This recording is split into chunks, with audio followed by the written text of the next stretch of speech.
Welcome to Technology in the Classroom, all about screencasts.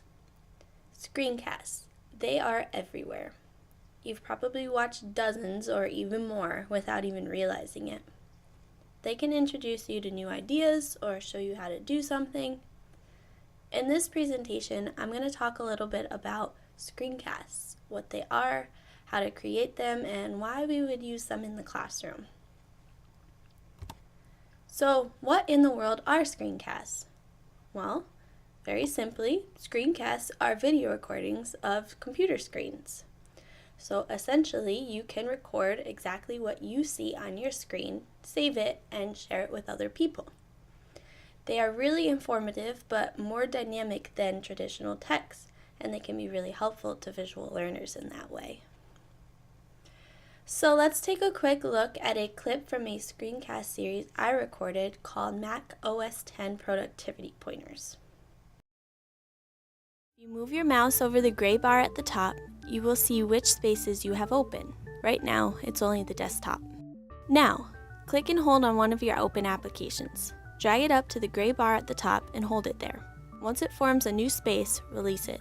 You have just created a new space that has only one application open on it. You can do this again with the others. The ability to screencast made this how-to video possible. Without it, viewers wouldn't have been able to see exactly what I was talking about, and they might have struggled to follow along or learn something new. Screencasts are also useful for recording presentations exactly like this one. A file is created from my work on the screen and my voice, and then I'm able to share it with you. Sounds nice, right? This isn't completely unobtainable either, in the slightest. So how can we record our screens? Recording your screen is actually a lot more simple than you might think. My favorite tool is the QuickTime Player because it is very accessible software, especially on Macs, and it's quick and easy to use. It's also very reliable, so you can record as much time as you need. And it won't gunk up your computer, so if you download something from the internet, it might not be the safest thing to do. QuickTime is very reliable. So, in order to use QuickTime, you need to make sure it's on your computer. Most Macs have it. Simply open QuickTime. Then, up on the toolbar, go to File, New Screen Recording. A little box will pop up like this. Make sure you're recording audio, and then hit the red record button. It will give you some options. To record your entire screen, just click. When you're finished, click the app and press End Recording, or you can go up to the top toolbar and just hit the stop button. It will give you a chance to watch it back. If you like it, you can save it, and if you don't, just hit delete, and then you can try again. Now, why wouldn't you integrate this form of technology into your classroom? It's so easy and really engaging for the students. For a teacher, a screencast is an efficient and effective means of describing a step-by-step process similar to the one I had recorded for Mac OS X Productivity Pointers. It's also a great way to explain a particular concept or present a PowerPoint presentation with narration, just like this one. Teachers have the ability to craft succinct and concise presentations because each screencast can be edited.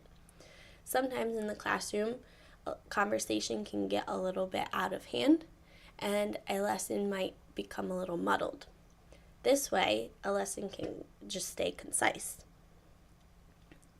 For the student, screencasting allows them to learn by example, seeing, for instance, a step-by-step sequence in great detail or viewing a screencast video directly related to lesson content. And it also allows them to watch a screencast video anytime, anywhere, and have complete control of the lesson, which means they can review any part of the presentation as needed.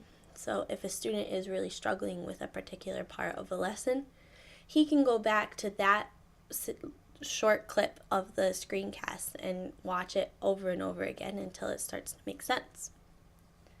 So in the classroom, Students can record audio and video to demonstrate how to solve a problem, or they can even record project presentations, like a teacher's presentation. These are good projects for them to use screencasts but also learn something. Both of these options are great, among many others, and they conclude with great pieces for the students' portfolios.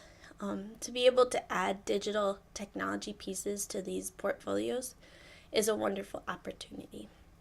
Students and teachers are both living and functioning in a digital society, so it's essential to incorporate this technology into their learning.